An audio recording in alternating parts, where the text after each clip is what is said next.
Life's changing, and changing fast. No matter if you live in a big city or in a small village, your life is being impacted by waves of change in your personal life, professional life, in any aspect of your life. But this is not an individual phenomenon. It is a global phenomenon. Think about society, economy, the environment. Humanity is going and is causing and is suffering a massive global wave of change. We could try to address this change, or even to understand it, using several different approaches. We could think of an esoteric approach and talk about the age or the era of Aquarius. We could think about the economy. We could think about the age of information, the impact of the internet. But we could also use a very simple but very powerful way to look at that. Let's use nature. In nature, change can be understood through the golden proportion, or the Fibonacci sequence. We can see this sequence in the stars, in the galaxies, in the flowers, in the waves. We could see that spiral practically in everything that we look at in nature, even in your body. But let's use a very simple image, the classic image of the Fibonacci spiral over a cocoon. If you think about that spiral unfolding its elements, we could see the birth of this spiral. The classic way to see or to calculate the elements of this Fibonacci spiral are by adding the current term with the previous one. So everything begins with the non-manifested all, 0. From this 0 appears the principle of all manifestation, 1. When you add the non-manifested and the manifested, 0 and 1, you have another 1. And the following element is by adding 1 and 1 and 2, and 1 and 2, 3, and 2 and 3, 5, and 3 and 5, 8, and so on. And there you have it, the Fibonacci spiral, right in front of your eyes.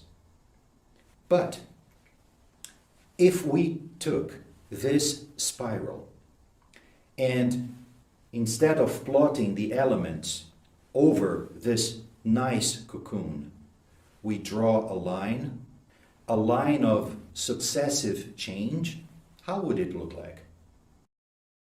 So if we think about the decades that we have gone since the major disruption of the last century, the end of the Big War, and we saw the cumulative impact of change, decade over decade, we would have a curve more or less like this.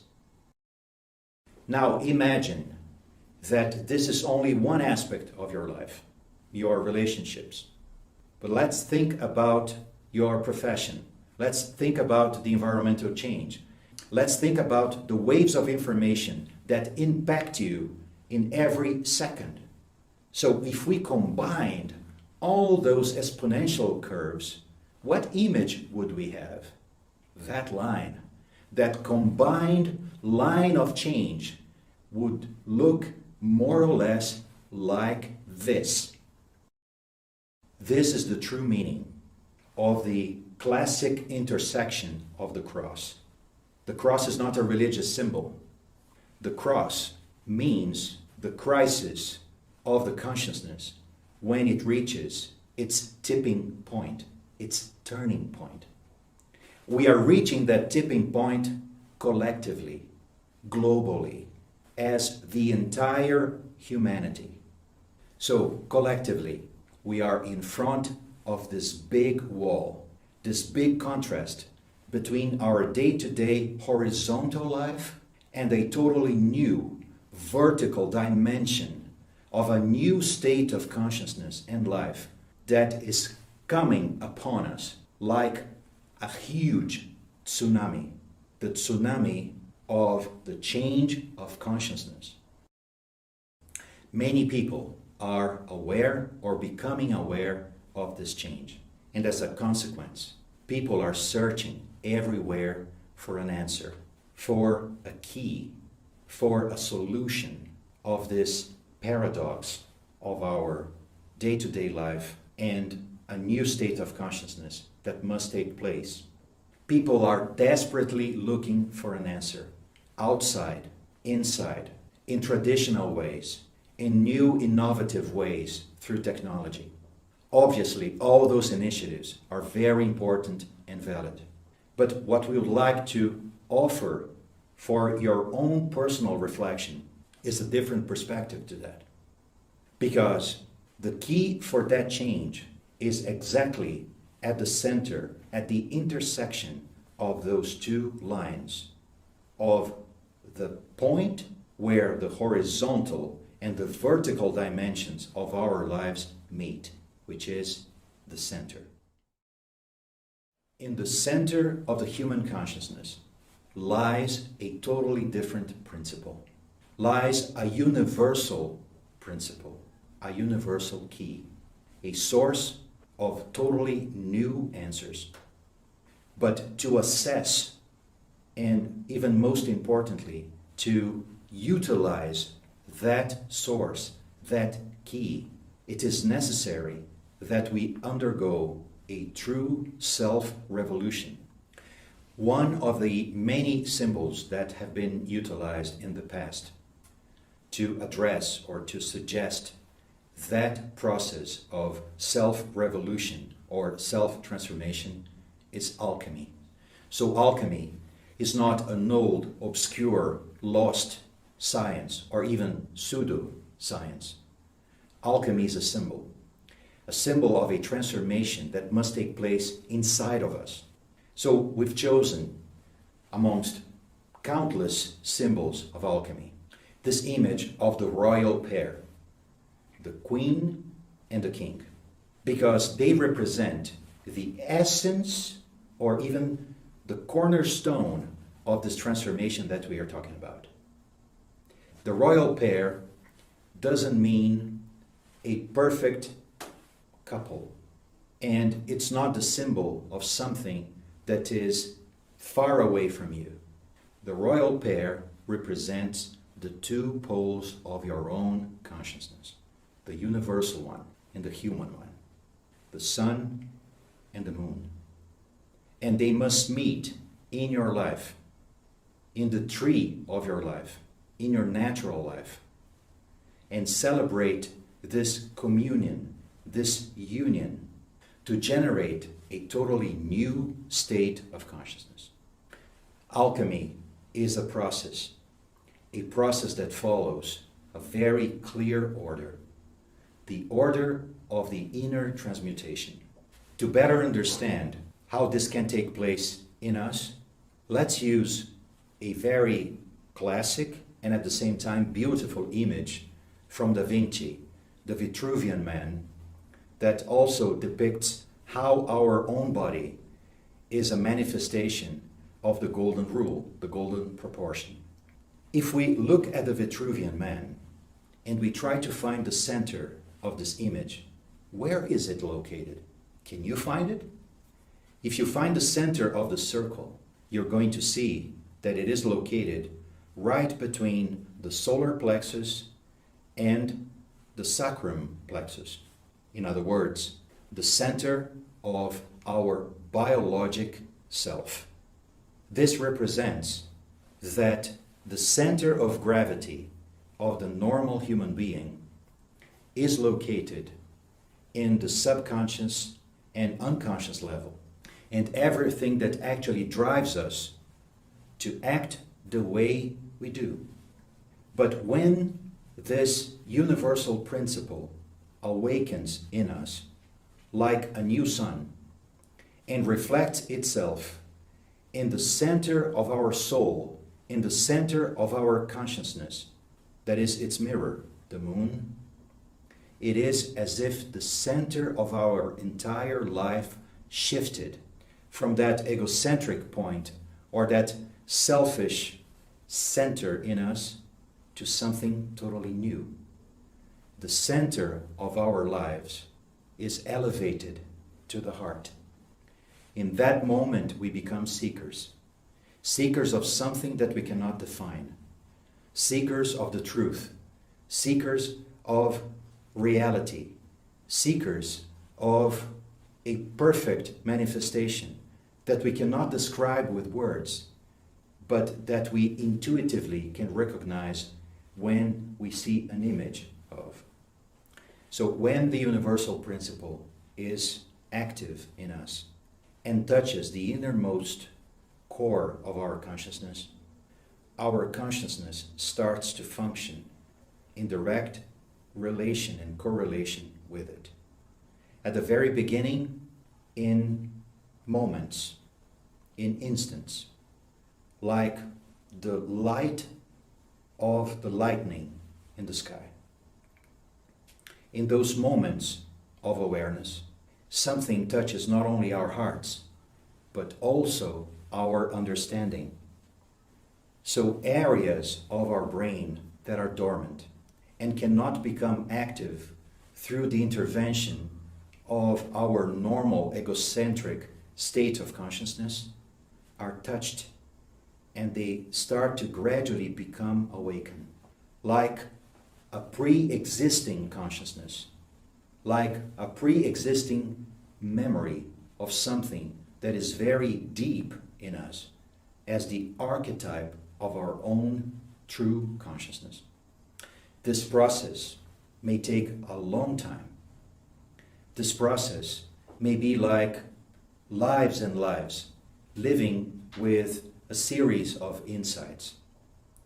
But once these insights become like a permanent flow from our heart into our head, then a new way of functioning for our heart and our head can take place. Our head and our heart that have functioned in a separate and divided way up to that moment can finally become united. So in our hearts, a new identity, a new communion with the universal principle is taking place. And that union is changing the way that we see ourselves. That is the source of a totally new self-knowledge, a self-awareness that will gradually start to unveil to our own consciousness the real motives behind our actions. So our subconscious and unconscious motivations, or our inner invisible world, starts to become visible to the principle of this new consciousness. This represents that the true drive or the true motives that keep our life in constant motion will become visible to the inner eye of our soul. And when the inner world becomes visible enough, and this new power of a new consciousness has touched, awakened, and transformed not only our hearts, our heads, but also our actions or our hands, then the first loop of a new consciousness has taken place. In the terminology of the universal teachings, this is called a new consciousness, an enlightened consciousness, or even a new enlightened soul. It is not a coincidence that it represents a flow of energy, a new flow of energy that circulates through our sympathetic and parasympathetic systems. But it also represents the lemniscata, the symbol of eternity, the symbol of a new awareness that is taking place in us. That new awareness, that new consciousness, can then finally become united organically with the universal principle of the micro-universe, the microcosm, where it lives. This principle is not only the point at the center, but the manifestation field, the universal manifestation field that we live in, the universal sphere of the microcosm. That universal aspect, the spirit itself, the highest power of ideation in the entire universe, can finally become united with the structure of the consciousness. And by becoming united with the central pillar of our serpent fire system, it then transforms not only the consciousness into a universal spiritual consciousness or a spirit-soul consciousness, but also modifies, transmutes, alchemically transmutes the four vehicles of manifestation of the soul, the four bodies of our personality: mental, astral, etheric, and physical. That is the meaning of the sublime symbol of the caduceus of Hermes, of the staff of Hermes. It is the meaning of the organic transformation that can take place in us. This new consciousness that generates a new state of life is the key of the transformation that is required from each one of us today. That self-revolution is the only way that we can unite our lives with this vertical dimension of a massive global change. If we don't go through this transformation individually, we cannot become true agents of change in the world, because we'll be trying to repeat with our egocentric consciousness the old patterns, the old solutions for totally new questions. The future cannot be a repetition of the past. The future must be born from the eternal present that lies within us. That is the key. That is the path, the inner path, the spiritual path, that every seeker of the truth must go through. That is the path that lies in front of us since the dawn of times. The path that all spiritual schools present to the seekers. That path is not a dream. That path is a reality. And that path is also the message and the proposal of the modern spiritual school of the Golden Rosy Cross.